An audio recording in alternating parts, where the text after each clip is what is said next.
बातमी कोकणातून आहे। रत्नागिरी जिल्ह्यात अनेक नद्यांचे गाळ पावसापूर्वी उपसाचं काम प्रगतीपथावर सुरू आहे। प्रत्येक पावसाळ्यात लांजा राजापूर तालुक्यातील मुचकुंदी, अर्जुना, कोदवली या नद्यांना दरवर्षी मोठ्या प्रमाणात पूर येत असतो।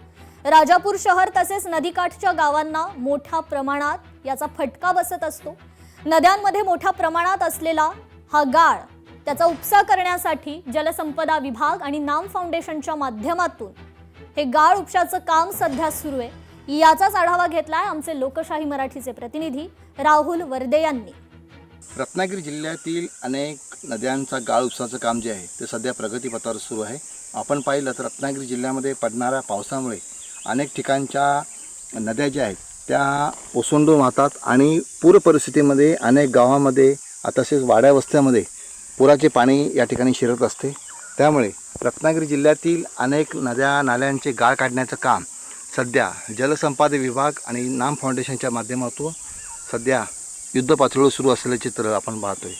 सध्या आपण आहोत मुचकुंदी नदीच्या पात्रापाशी।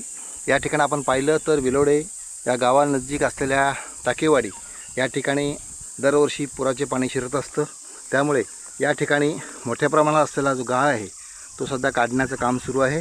यंदाच्या पावसामुळे अशी परिस्थिती येऊ नये याकरिता सध्या आमदार किरण सामंत यांच्या माध्यमातून राजापूर लांजा तालुक्यातील अनेक नद्या नाल्यांचा जो गाळ आहे तर उपसाचं काम जे आहे ते सध्या प्रगतीपथावर या ठिकाणी सुरू असलेलं चित्र या ठिकाणी पाहायला मिळत आहे। लोकशाही मराठीसाठी राहुल वर्दे, रत्नागिरी। तिकडे चंद्रपूर जिल्ह्यात सध्या वाढत्या उष्णतेच्या पार्श्वभूमीवर विद्यार्थ्यांच्या आरोग्याच्या दृष्टीने एक महत्त्वाचा निर्णय घेण्यात आलाय। एका आयोजित बैठकीत शिक्षणाधिकारी अर्थातच प्राथमिक माध्यमिक जिल्हा परिषद यांना शाळा सकाळ सत्रात घेण्याबाबत आता निर्देश देण्यात आले होते। सध्या चंद्रपूर जिल्ह्यात उन्हाचा तीव्र तडाखा जाणवत असून तापमान 44 अंश सेल्सिअसच्या वर पोहोचलंय।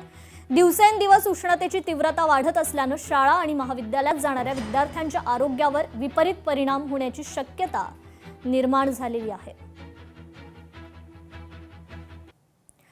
सोडियम क्लोराईडची वाहतूक करणारा टँकर लीक झाला। अग्निशमन दलाच्या 2 गाड्या घटनास्थळी दाखल झालेल्या आहेत। पालघर पोलीस घटनास्थळी दाखल झाले।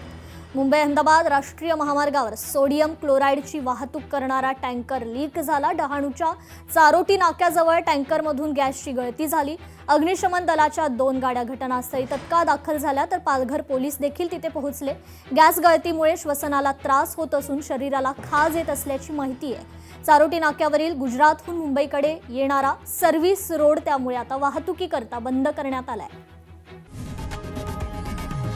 लोकशाही मराठी ऐका, पहा, जागरूक रहा।